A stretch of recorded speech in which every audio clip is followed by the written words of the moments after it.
So now I'm standing next to Mildred. How are you? I'm doing good, thank you very much. So can you tell us, what do you do?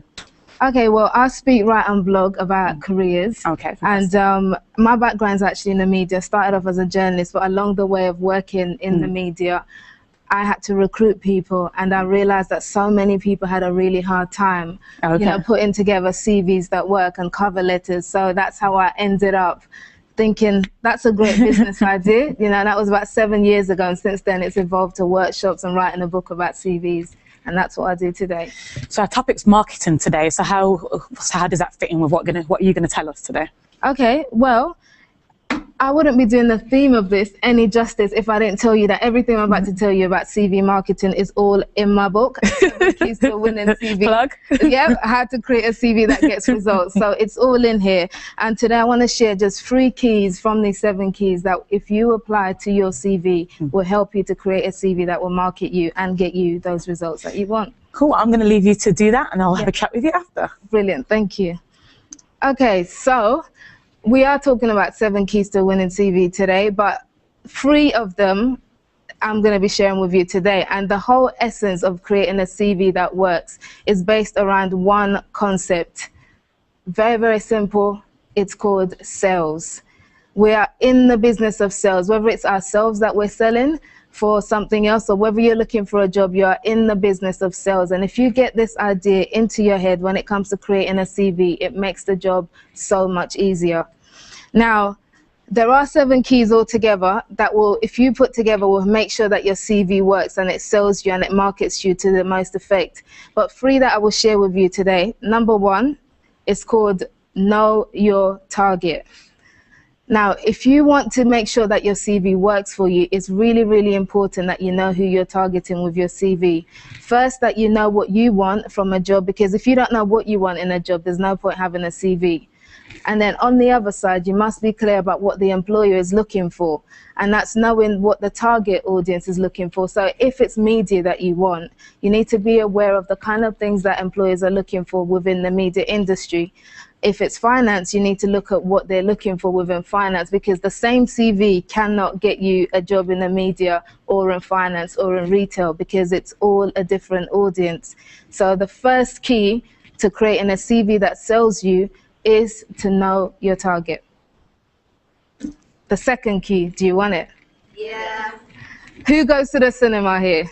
Yep. Okay, good. You have a social app. That's wonderful. Yeah. The second key is related to the cinema, because when you go to watch a movie, you often have to sit through like loads and loads of trailers before you actually get to the movie itself. Now, when you look at a trailer, you can pretty much watch a trailer and figure out whether a film is worth watching or not just by the trailer alone, right?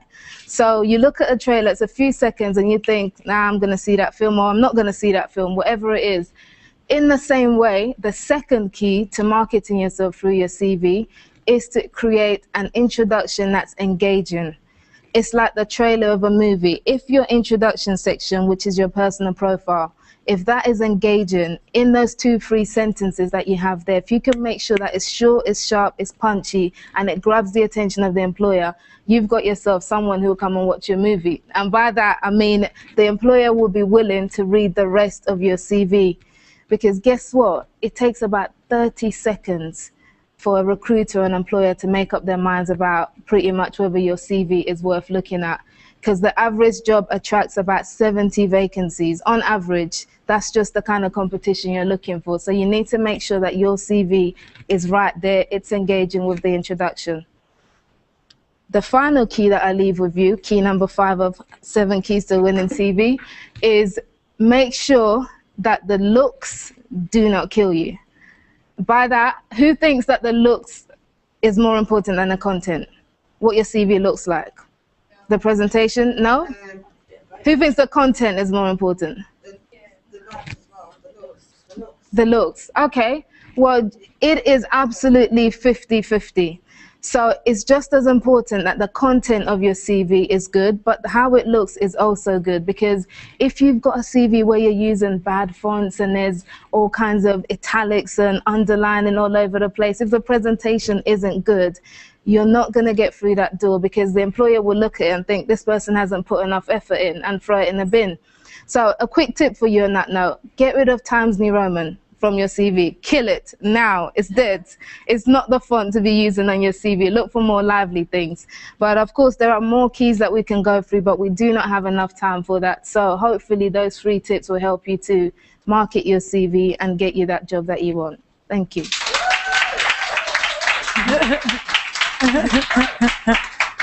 That was amazing. Thank you for those tips. I mean, what would you say people should, what's the one thing that people should not do on their CV? If you had to give one more thing, say like, don't do this. Spelling mistakes. Totally. Spelling, grammar mistakes, the #1 thing employers always complain about. So get it right, fix it. That's it. Done. Fantastic. Well, it was lovely for joining us. Thank you very much. Thank you. Can we give her a clap one more time, guys? Cool. Thank you.